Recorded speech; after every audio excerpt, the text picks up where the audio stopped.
Bismillahirrahmanirrahim. Assalamualaikum warahmatullahi wabarakatuh. Alhamdulillahi rabbil alamin wa bihi nasta'in ala umuri dunya waddin. Wa usalli wa usallimu ala asyrafil anbiya'i wal mursalin wa ala alihi wa sahabatihi wa man tabi'ahum bi ihsanin ila yaumiddin, amma ba'd. Alhamdulillah, senantiasa kita bertahmid kepada Allah Subhanahu wa taala atas segala limpahan nikmat yang telah Allah berikan kepada kita semua. Yang mana dengan nikmat Allah kita bisa berkumpul di salah satu masjid yang mulia ini, melaksanakan ibadah yang mulia dan melaksanakan atau menghadiri salah satu majelis-majelis ilmu yang mulia. Karena hanya dengan hadir di dalam majelis ilmu kita akan mendapatkan ketenangan. Karena sakinah hanya akan turun di dalam majelis ilmu. Rahmat Allah Subhanahu wa taala juga akan turun di dalam majelis ilmu. Dan seorang tatkala dia disenangkan oleh Allah Subhanahu wa taala untuk menghadiri majelis ilmu, maka di situ ada tanda kebaikan untuknya dari Allah Subhanahu wa taala. Karena Allah tidaklah menginginkan seorang hamba kebaikan kecuali tatkala Allah Subhanahu wa taala memfaqihkan dia di dalam agama. Dan salah satu jalan agar kita menjadi faqih di dalam agama kita adalah tatkala kita hadir di dalam majelis ilmu. Salawat dan salam, keberkahan dan kemuliaan dan tambahan senantiasa kita saji sanjungkan kepada junjungan Nabi kita Muhammad sallallahu alaihi wasallam serta para sahabatnya, para keluarganya, dan semoga Allah Subhanahu wa taala senantiasa menjadikan kita semua sebagai pengikut sejati Nabi kita Muhammad SAW, orang yang cinta kepadanya, orang yang cintanya tidak bertepuk sebelah tangan, yang mana kita cinta dan kita utarakan kecintaan kita kepada Rasul dengan sebenar-benarnya. Karena betapa banyak orang yang mengaku cinta tetapi cintanya ditolak, mengaku cinta tetapi dia tidak mengerjakan apa yang dicintai oleh yang dicintainya. Maka hendaknya kita berupaya untuk menjadi orang yang mencintai Rasulullah SAW dengan cinta yang benar. Bagaimana perkataan pepatah, kullun yadda'i waslan bi Laila wa Laila la yuqirru bidzak. Semua orang mengaku-ngaku mengklaim bahwasanya dia itu punya hubungan baik dengan Laila, tetapi Laila tidak mengakui hal tersebut. Begitu juga dengan ya, peribahasa ini bisa kita sampaikan dalam kecintaan kita kepada Allah dan Rasulnya. Betapa banyak orang mengaku cinta Allah, cinta Rasul, tetapi ternyata cintanya bertepuk sebelah tangan, bahkan menghadirkan kemurkaan dan jauh dari apa yang diinginkan oleh Allah dan Rasulnya. Semoga kita diberikan kecintaan yang sebenarnya cinta kepada Allah dan Rasul. InsyaAllah pada hari ini kita akan mulai lagi kajian kita, kajian Kitabul Jami', sebuah kitab yang ditulis oleh Al-Hafidz Ibnu Hajar rahimahullah ta'ala, yang mana kitab Al-Jami' ini beliau tuliskan termasuk di dalam kitab Bulughul Maram, ditulis pada akhir kitab tersebut dan berisikan tentang bab-bab yang sangat mulia, bab adab, bab akhlak yang mulia, bab akhlak yang buruk, zuhud dan wara, dan juga bab doa-doa dan zikir. Dan alhamdulillah kita sudah sampai pada babul adab. Pada pertemuan yang lalu kita membahas tentang adab, beberapa adab salam. Adapun pada hari ini kita akan membahas tentang bab sedikit dari bab tentang bersin. Bagaimana seorang muslim hendaknya dia beradab tatkala dia sedang bersin. Di sini disebutkan sebuah hadis dari Abi Hurairah radhiyallahu taala anhu, dari Nabi sallallahu alaihi wasallam, dari Nabi kita Muhammad sallallahu alaihi wasallam, beliau bersabda, "Idza 'atasa ahadukum falyakul alhamdulillah wal yakul lahu akhuhu yarhamukallah." فإذا قال له يرحمك الله فليقل يهديكم الله ويصلح بالكم. Hadis riwayat Al-Bukhari. Hadis dari Abi Hurairah radhiyallahu taala anhu bahwasanya Nabi kita Muhammad sallallahu alaihi wasallam bersabda, jika salah seorang di antara kalian ada yang bersin, maka hendaknya dia mengucapkan hamdalah, alhamdulillah. Waliyakul lahu akhuhu, kemudian yang mendengarnya mengucapkan yarhamukallah. Kemudian fa idza qala lahu yarhamukallah falyakul, dan tatkala orang yang bersin mendengar temannya mengatakan yarhamukallah, maka dia menjawab yahdikumullahu wa yuslihu balakum. Semoga Allah memberikan hidayah kepadamu dan Allah memperbaiki keadaan. Hadis ini adalah hadis yang sahih, ya. Hadis yang sahih yang diriwayatkan oleh Al-Imam Al-Bukhari rahimahullah taala. Dan hadis ini adalah hadis yang sangat mulia, hadis yang mengajarkan kepada kita adab tatkala kita bersin. Yang mana sekali lagi kita menemukan bahwasanya syariat Islam mengatur seluruh lini kehidupan kita. Bahkan tatkala bersin pun kita diatur oleh agama Islam. Di dalam hadis ini menunjukkan bahwasanya hendaknya orang yang bersin dia berhamdalah kepada Allah Subhanahu wa taala. Ya, karena tatkala dia bersin, ya, karena bersin itu dibagi menjadi dua. Ya, bersin yang sehat, ya, dan bersin penyakit. Bersin yang sehat adalah ya karena dia badannya sehat, akan tetapi ada suatu sebab yang menyebabkan dia bersin, sehingga tatkala dia bersin badannya menjadi ringan, ya. Dia menjadi plong, mungkin ada sesuatu yang mengganjal di hidungnya, dia pun merasa lega. Maka dengan nikmat ini dia hendaknya berhamdalah kepada Allah Subhanahu wa taala. Dia bersyukur. Dia bersyukur kepada Allah Subhanahu wa taala. Dan dari sini juga kita mengambil kesimpulan bahwasanya dengan bersin saja, ya, dengan nikmat bersin itu saja kita harus bersyukur kepada Allah Subhanahu wa taala. Maka bagaimana dengan nikmat-nikmat yang lainnya? Maka bagaimana dengan nikmat-nikmat yang lainnya? Maka kita harus lebih bersyukur. Makanya tatkala kita berzikir setelah sholat, ya, membaca alhamdulillah 33 kali, kita juga sebisa mungkin untuk mengingat-ingat nikmat Allah Subhanahu wa taala. Kita mengingat betapa banyak nikmat Allah Subhanahu wa taala yang diberikan kepada kita, sehingga kita mengucapkan hamdalah dengan penuh penghayatan. Tidak hanya menjadi kebiasaan, tidak hanya karena kita sudah lama mengucapkan hamdalah, menjalankan sunnah ini, kemudian tidak ada penghayatan di dalam hati kita. Tatkala kita selesai salat, kita mengucapkan alhamdulillah, alhamdulillah, sembari kita mengingat nikmat Allah yang diberikan kepada kita.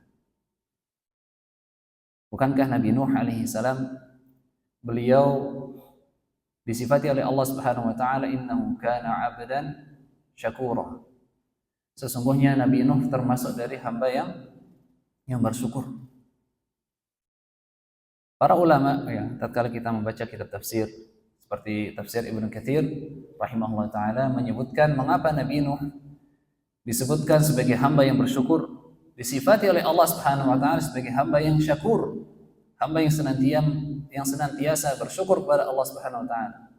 Ya, ternyata semasa hidupnya Nabi Nuh alaihi salam senantiasa mengucapkan hamdalah di setiap nikmat yang beliau dapatkan. Beliau makan membaca alhamdulillah, beliau tidur membaca alhamdulillah, beliau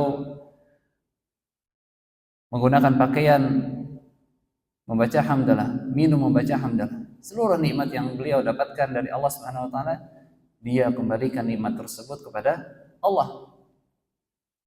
Ya. Itulah mengapa hendaknya kita tatkala membaca hamdalah, sembari kita mengingat-ingat nikmat yang banyak dari Allah Subhanahu wa taala. Kemudian di dalam hadis ini ya disebutkan juga bahwasanya hendaknya orang yang bersin maka dia mengucapkan hamdalah. Dan hamdalah memiliki banyak sighah, ya, memiliki banyak sighah atau banyak lafaz. Apa lafaz hamdalah yang hendaknya kita baca? Kurang lebih ada ada 4 lafaz sighah tatkala kita bersin. Ya. Ada 4 lafaz hamdalah tatkala kita bersin. Yang pertama adalah lafaz alhamdulillah. Dan ini adalah lafaz yang sahih yang ada di dalam hadis yang sahih. Kemudian ada juga lafaz yang lain, alhamdulillahi hamdan katsiran thayyiban mubarakan fih mubarakan alaih. Alhamdulillahi hamdan katsiran thayyiban mubarakan fih mubarakan alaih. Ini juga ada di sebuah hadis yang sahih juga, yang mana ada seorang sahabat Nabi kita Muhammad SAW. Beliau bersin di belakang Nabi Muhammad SAW. Kemudian beliau mengucapkan lafaz ini, alhamdulillahi hamdan katsiran thayyiban mubarakan fih wa mubarakan alaih. Kemudian Nabi Muhammad SAW bertanya kepada para sahabat, manil mutakallim? Siapa yang bertanya? Siapa yang mengucapkan hamdalah tersebut? Kemudian para sahabat tidak ada yang menjawabnya. Rasulullah SAW pun bertanya yang kedua kalinya, tidak ada yang menjawabnya. Kemudian yang ketiga kalinya, baru salah seorang sahabat tersebut mengatakan, ana ya Rasulullah, saya yang Rasulullah. Kemudian Rasulullah SAW mengatakan, ra'aitu bid'atan wa 30 malakan yabtadirunaha ayyuhum yaktubuha awwal. Aku melihat ada 30 lebih malaikat yang berupaya untuk menulis kalimat yang kau tulis. Ini menunjukkan bahwasanya kalimat yang dia tulis itu adalah kalimat yang thayyibah.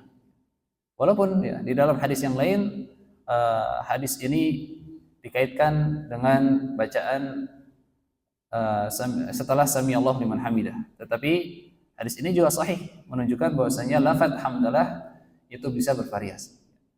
Kemudian yang ketiga adalah alhamdulillahi ala kulli hal. Yang keempat adalah alhamdulillahi rabbil alamin. Ini adalah 4 sighah yang bisa kita ucapkan tatkala kita bersin. Tatkala kita bersin, kita bisa membaca alhamdulillah atau alhamdulillahi rabbil alamin atau alhamdulillahi ala kulli hal atau alhamdulillahi hamdan katsiran thayyiban mubarakan fih wa mubarakan alaih.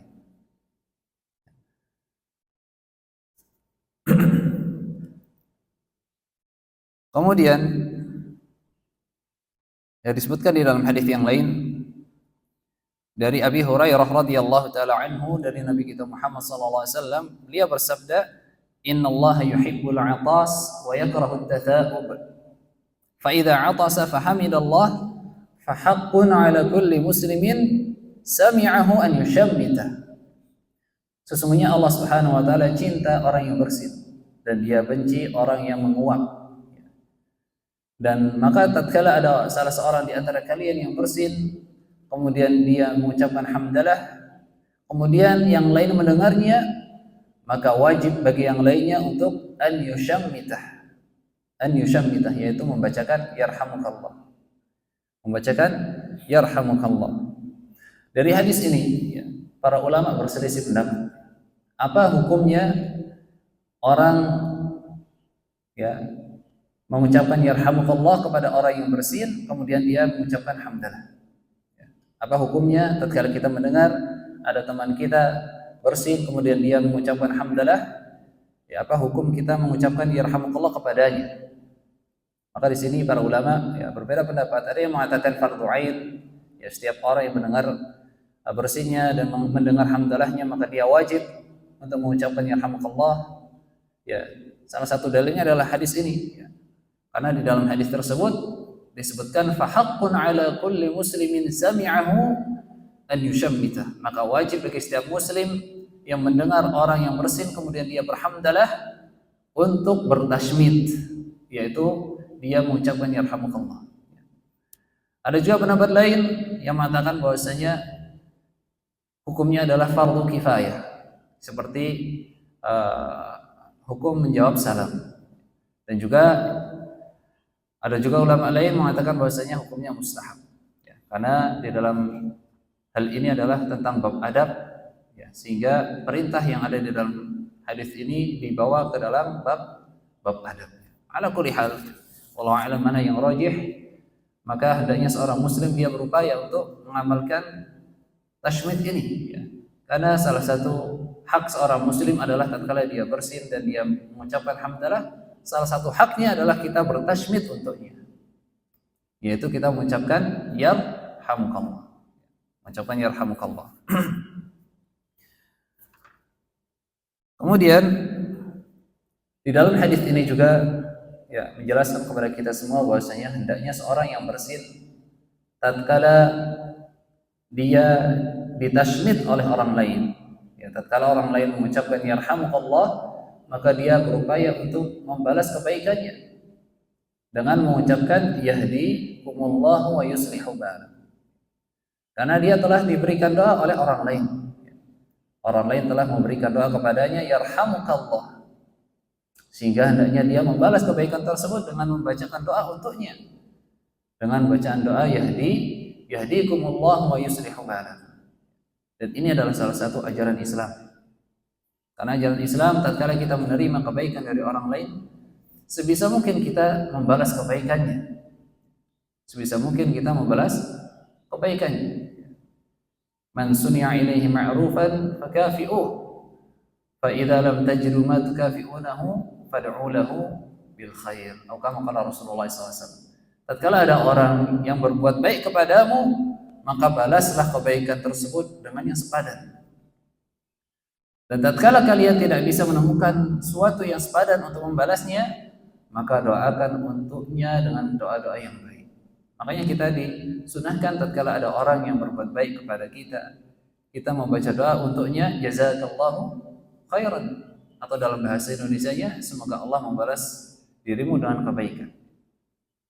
Karena ini adalah salah satu bentuk kita berbelas budi, ya. Dan Islam, agama Islam adalah salah satu agama yang mengajarkan kita untuk berbalas budi. Jangan kita yang menjadi orang yang nggak tahu diri, sudah dikasih kebaikan dari orang lain, sudah dibantu, kemudian kita tidak tahu diri, tidak membalas kebaikannya, bahkan tidak mengingat-ingatnya. Ya, betapa banyak contoh dari Nabi kita Muhammad SAW yang beliau sangat ingat sekali dengan kebaikan-kebaikan orang yang berbuat baik kepadanya. Ya, bahkan tatkala orang tersebut masih kafir juga, dia adalah orang yang sangat mengingat kebaikan, sangat mengingat kebaikannya. Kemudian di dalam hadis ini juga menunjukkan, ya, bahwasanya tatkala kita mendengar orang bersin kemudian dia mengucapkan hamdalah, baru kita mengucapkan yarhamukallah. Tetapi bagaimana ketika orang yang bersin tersebut tidak mengucapkan hamdalah? Ya. Bagaimana tatkala orang yang bersin tersebut tidak mengucapkan hamdalah? Ya. Ada sebuah hadis dari Nabi kita Muhammad SAW bahwasanya, ya, dari sahabat Anas bin Malik radhiyallahu taala anhu, beliau berkata, "Atasa rajulani 'inda Nabi sallallahu alaihi wasallam." Ada dua orang yang sama-sama bersin di hadapan Nabi kita Muhammad sallallahu alaihi wasallam. Fahamida ahaduhuma wa lam yahmadillaha al-akhar. Maka yang satu dia bertahmid, dia mengucapkan hamdalah, adapun yang satunya tidak berhamdalah. Maka fashammatahu Rasulullah SAW wa lam yushammitil akhar. Maka Nabi Muhammad SAW bertashmid untuk yang mengucapkan hamdalah dan bertashmid kepada yang tidak, dan tidak bertashmid kepada yang tidak berhamdalah. Maka Rasulullah SAW ditanya, "Ya Rasulullah, syammatta hadha wa lam tushammitni?" Ya Rasulullah, engkau bertashmid untuknya dan engkau tidak bertashmid untukku. Ya, tashmid adalah mengucapkan yarhamukallah. Maka Rasulullah SAW menjawab, "Inna hadha hamidallah wa lam tahmidillah." Sesungguhnya orang ini dia telah berhamdalah tatkala dia bersin, sedangkan dirimu tidak berhamdalah. Nah, dari sini para ulama mengambil faidah, mengambil istinbat, bahwasanya terkadang-kadang kita boleh untuk tidak bertashmid kepada orang yang bersin kemudian dia meninggalkan hamdalah. sebagai bentuk pelajaran untuknya, karena dia telah mengharamkan untuknya doa dari saudara muslimnya. Karena tatkala dia mengucapkan hamdalah, maka orang muslim yang mendengarnya dia akan mendoakan kepadanya dengan kerahmatan, yarhamukallah. Maka sekali-kali kita tidak apa-apa untuk tidak bertasbih untuknya. Tetapi ketika memang orang yang bersin itu adalah orang yang jahil, mungkin orang yang belum tahu tentang sunnah ini, maka kita tidak mengapa untuk mengingatkannya. Kita berdakwah. Atau mungkin orang yang bersin dia sibuk, saking sibuknya sehingga dia terkadang lupa untuk mengucapkan hamdalah, maka kita ingatkan. Afwan akhi, ya. Sepertinya ana tadi dengar antum bersin tapi ana belum dengar antum hamdalah. Maka kita ingatkan, ini tidak mengapa. Sebagaimana pernah salah seorang bersin di hadapan Ibnu Mubarak rahimahullah taala, kemudian Ibnu Mubarak rahimahullah taala tidak mendengar dia mengucapkan hamdalah. Maka Ibnu Mubarak, ya, Abdullah Ibnu Mubarak rahimahullah taala mengingatkannya. Beliau mengatakan, ishtakul indama ta'tis, ya, di sini disebutkan ish yaqulul 'atis idza 'atas. Ya, padahal ish ini sebenarnya kalau sekarang bahasa amiyah, ya. Tapi ternyata Abdullah bin Mubarak rahimahullah taala juga mengucapkan kalimat ini. Ish yaqulul 'atis idza 'atas, apa yang diucapkan orang yang bersin tatkala dia bersin. Maka orang yang bersin pun ingat. Qala yaqulu alhamdulillah, mengucapkan hamdalah. Sehingga Abdullah bin Mubarak mengatakan yarhamukallah. Yarhamukallah. Maka pada intinya tatkala kita menemukan ada orang yang bersin kemudian dia tidak berhamdalah, maka ada dua keadaan yang bisa kita pilih. Yang pertama adalah kita tinggalkan saja. Kita berikan dia pelajaran. Karena dia ya telah mengharamkan atas dirinya untuk didoakan oleh saudara muslim yang lainnya. Ya. Atau yang kedua, ya kalau memang kita ingin mengingatkan untuknya, atau mungkin dia adalah orang yang mungkin masih belum paham tentang sunnah ini, atau mungkin dia sangat sibuk sehingga dia lupa, maka kita ingatkan, dan ini juga tidak mengapa, sebagaimana diamalkan oleh para salaf. Dan dua-duanya boleh, ya. Karena yang pertama adalah mengikuti Rasulullah SAW. Rasulullah tidak mentasmid orang yang tidak hamdalah. Ya. Rasulullah tidak mentasmid. Beliau meninggalkan orang yang tidak berhamdalah dan beliau mentasmid orang yang berhamdalah. Adapun ketika kita ingin mengingatkan maka juga tidak mengapa, karena ini termasuk di dalam bab al-amr bil ma'ruf wan nahi 'anil munkar. Kemudian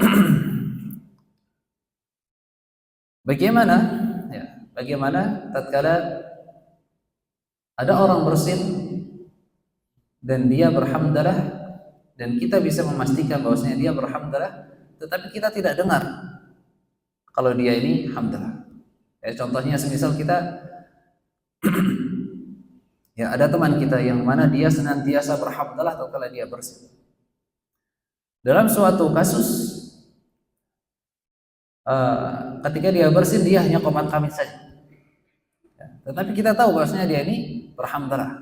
Maka disunahkan kita untuk menjawab yarhamukallah. Ya. Kita disunahkan untuk menjawab yarhamukallah. Karena kita tahu bahwasanya dia telah berhamdalah. Kita tahu bahwasanya dia telah berhamdalah. Dan ini dikiaskan seperti tatkala ada orang yang bisu. Ya. Ada orang bisu, ya sebagaimana Al-Imam Ibnu Qayyim rahimahullah taala mengatakan bahwasanya hal tersebut dikiaskan kepada orang yang bisu. Karena orang yang bisu tatkala dia mau berhamdalah mungkin dia tidak bisa sehingga dia menggunakan isyaratnya. Nah, maka tatkala kita tahu bahwasanya orang yang bisu ini dia berhamdalah walaupun dengan isyarat, maka kita jawab yarhamukallah. Nah, kasusnya sama. Tatkala ada orang yang biasa berhamdalah tetapi pada suatu momen ternyata dia tidak memperdengarkan hamdalahnya, dia cuma qomat qamis saja, maka kita mengucapkan yarhamukallah. Mengucapkan yarhamukallah. Kemudian yang kedua, ya kasus yang kedua adalah bagaimana tatkala kita melihat ada orang yang pada suatu majelis yang jauh, ya pada suatu majelis yang jauh dia bersin, kemudian dia berhamdalah, dan ternyata di sekeliling dia tidak ada orang yang mengucapkan tasmid, maka mustahab ya, dicintai, disunahkan kita datang kepadanya dan kita mengucapkan tasmid untuknya. Kayak contohnya semisal ada orang di pos kapling misalnya, dia sendirian, kemudian kita sedang mancal atau pakai sepeda dan kita mendengar dia bersin dan dia berhamdalah, bertahmid, maka kita disunahkan untuk mendatanginya. Kita turun dari sepeda kita mengucapkan yarhamukallah. Ini masya Allah ya, kalau bisa dikerjakan ini sangat bagus ya.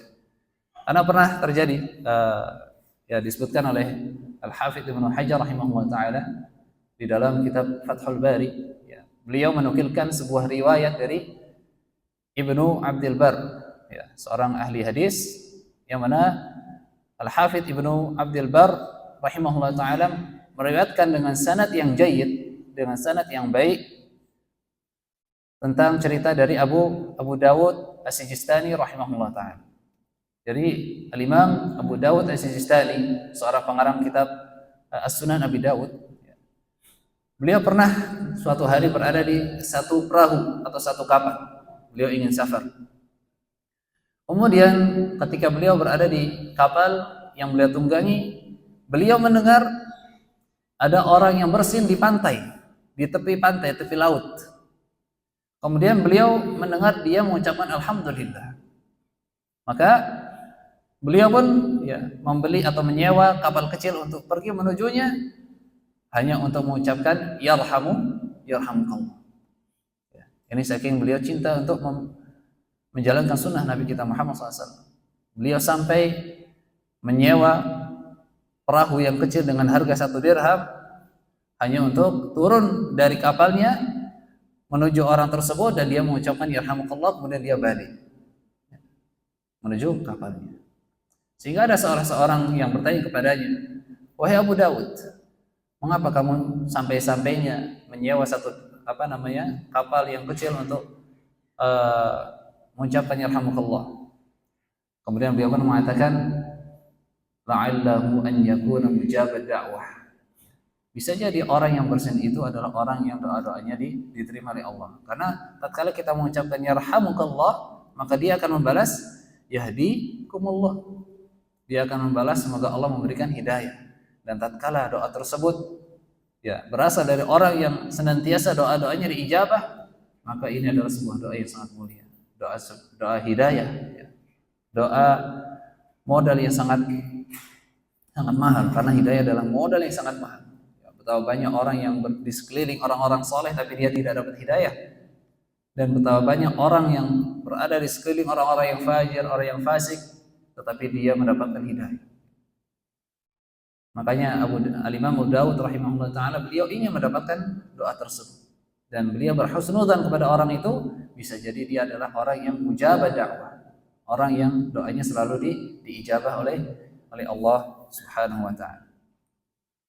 Maka ini adalah salah satu sunnah yang mana tatkala kita memang bisa, kita mampu, ya kita jalankan. Kita mendengar ada orang yang bersin, kemudian dia mengucapkan hamdalah, kita datangi. Ya, kita datangi, kemudian kita mengucapkan yarhamukallah.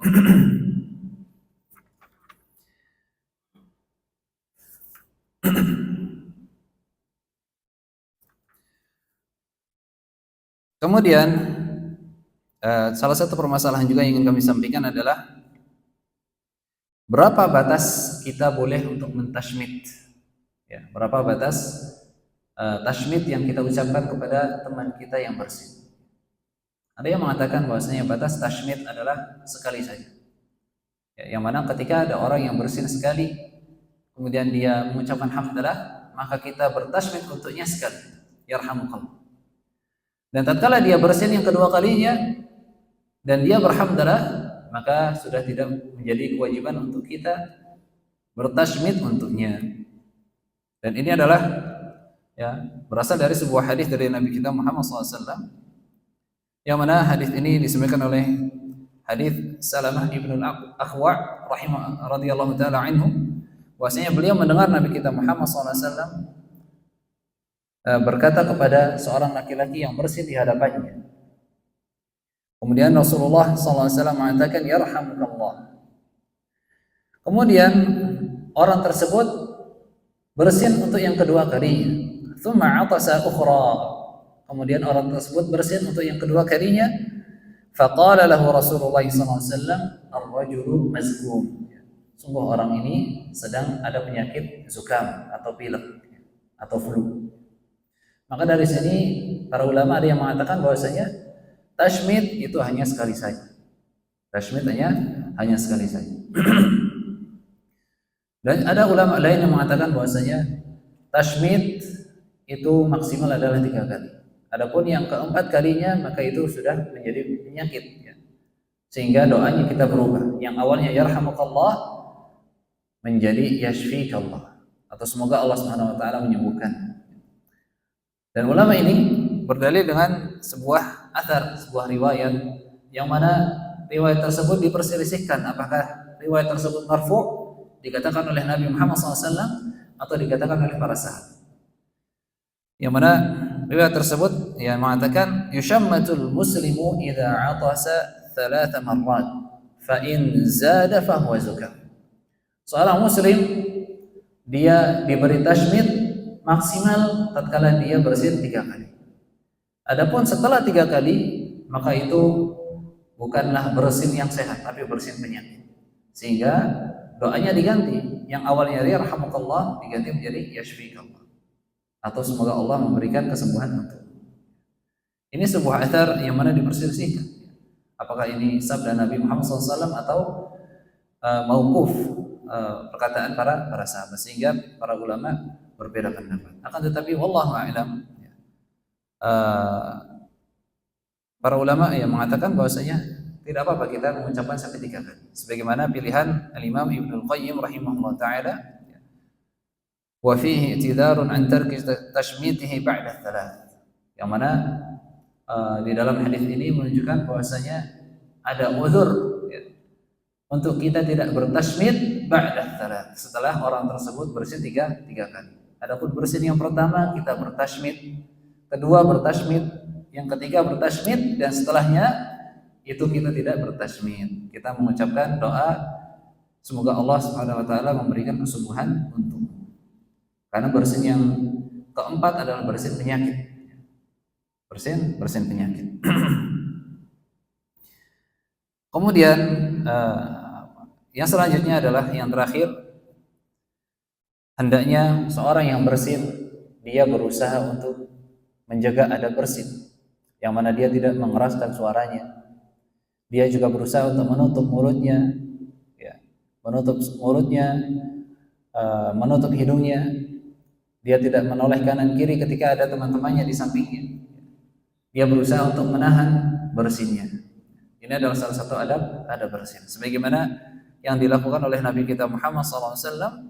Kana Rasulullah SAW idza 'atasa wada'a yadahu aw thawbahu 'ala jabhatihi wa khafada aw ghadda min sautihi. Bahwasanya dahulu Nabi Muhammad SAW tatkala dia bersin maka beliau meletakkan tangannya atau bajunya ya untuk menutupi wajahnya. Wa khafada aw ghadda min sautihi, kemudian dia melirihkan suaranya. Jangan kita bersin kita kemudian malah teriak-teriak. Bahkan sebagian kita ada yang bersin dengan suara yang kencang sekali. Maka kita berupaya untuk melirihkan suara. Melirihkan suara itu adalah salah satu adab orang yang bersin. Dan dikatakan di sini wa alaihi an yahdhara an yalwiya unuqahu yaminan aw shimalan siyanatan li jalisihi. Dan hendaknya orang tersebut dia berhati-hati atau meninggalkan untuk menoleh kanan kiri tatkala dia bersin. Siyanatan li jalisihi, untuk menjaga hati temannya yang duduk di sampingnya. Li'annahu qad yatadarraru bidzalika fa innahu la ya'manu lil-iltiwa. Karena bisa jadi teman yang ada di sampingnya itu akan mendapatkan madarat. Ya mungkin dia ketika bersin kemudian dia noleh ke kanan atau kiri, bekas air ludahnya bisa kena temannya, dan ini sangat tidak disukai oleh kaum muslim. Mungkin hanya ini dapat kami sampaikan tentang hadis ini ya, yang mana hadis ini adalah hadis tentang adab bagaimana kita bersin.